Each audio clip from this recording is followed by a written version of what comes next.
Nā, kei roto te uri o Ngāti Haua a Julian Dennison I te kiriata rongonui hō o te wā.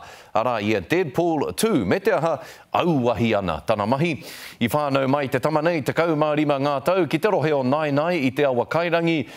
Ko tōna hoa whakaari I roto I te kiriata nei ko tētahi o ngā tino o te rā kautapu ara a Ryan Reynolds.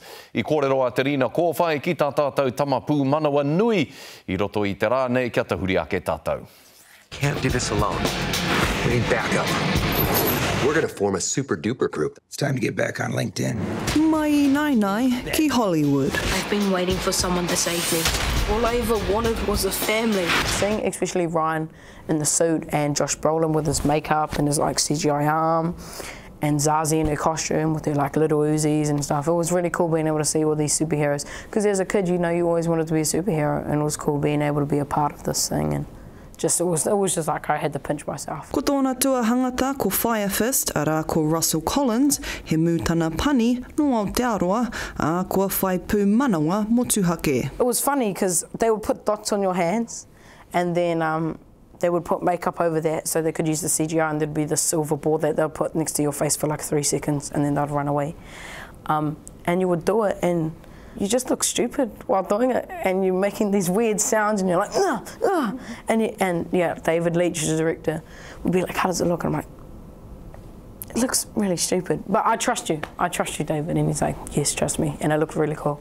Hei tā Dennison, ko ngā neke hanga o Fire Fist, I puta mai I ngā mahi a tāne rore. We sort of looked at some, and we wanted to sort of bring a lot of the movements that sort of brought power and energy to you, so it was really cool being able to do that. Mum came with me and we had a look at some hakas that we were able to do, and we sort of just wanted to pick the right one and make sure we weren't using a haka that we weren't allowed to use. So they drew a lot of inspiration from Kamate, the one that the All Blacks do, so yeah, that was really cool. It was just really cool to be able to put a bit of home, put it Aotearoa in the film.